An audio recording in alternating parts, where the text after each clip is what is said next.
आज म तपाईहरुलाई एउटा सजिलो प्रभावकारी प्राकृतिक घरेलु स्याम्पू रिठा र अरु केही सामग्रीबाट कसरी बनाउने भने विधि देखाउँदै छु। यसको लागि सामग्रीबाट नै सुरु गरौँ पहिले हुन्न र 8-10 वटा गेडा निकालेको बाहिरको भागको रिठा लिनुस्। कतिलाई रिठा भनेको के हो भन्ने पनि थाहा नहुन सक्छ। यो सानो फल फल्ने रिठा हिमालय खण्डको नेपाल र अरु अन्य आसपासका देशहरुमा पाइन्छ। यसमा खैरो फल हुन्छ।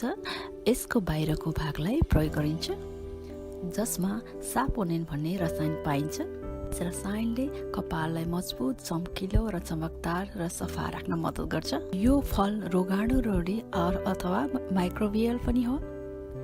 त्यसैले यो ब्याक्टेरिया र अन्य तालु सम्बन्धी समस्या छ भने यसले फाइदा पनि गर्छ। को सामग्रीमा 2 चम्चा घिउ कुमारीको जेल हो। यसमा भिटामिन A, C हुन्छ जुन चाहिँ स्वास्थ्य कोशिका बढ्न र चम्किलो कपालको लागि महत्त्वपूर्ण हुन्छ। यसमा तेर्सो सामग्रीमा ढडाएको 1 चम्चा मेथीको गेडा हो। मेथीको गेडा कपालको लागि किन महत्त्वपूर्ण छ भन्ने विषयमा अलिकति चर्चा गर्नु उचित होला यहाँ होइन र। मेथीमा मिनरल्स र भिटामिन्स र धेरै मात्रामा प्रोटिन र निकोटिनिक एसिड हुन्छ जुन चाहिँ कपाल झर्न र चायाबाट रोक्न मद्दत गर्छ। यसमा लेसिथिन पनि पाइन्छ जुन चाहिँ कपाललाई नम र कपालको जरालाई बलियो पार्छ।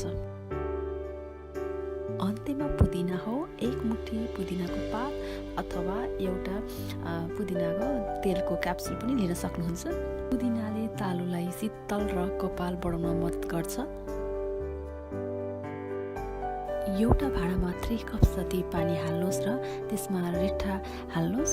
त्यसपछि ढडाको मेथीको गेडा पानी बाँकी रहेको पानीसँगै हाल्नुहोस्। यसमा जब उम्लन थाल्छ स्टोभलाई सानो गर्नुहोस् र 20-30 मिनेटसम्म हल्का उमाल्नुहोस्। भाँडालाई स्टोभबाट झिक्नुभन्दा 10 मिनेट अगाडि पुदिनाका पातहरू हाल्नुहोस्।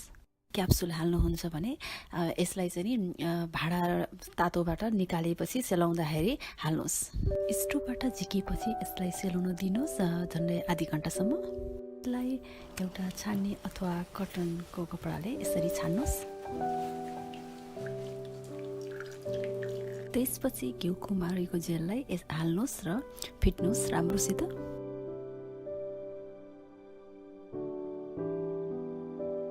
तपाईले ब्लेन्डर पनि प्रयोग गर्न सक्नुहुन्छ यदि अझै बढी फोम निकाल्नको लागि।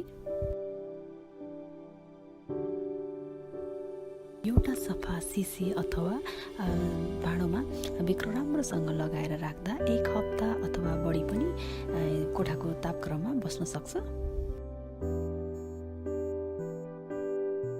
रेफ्रिजरेटरमा 1 महिना अथवा बढी पनि रहन सक्छ।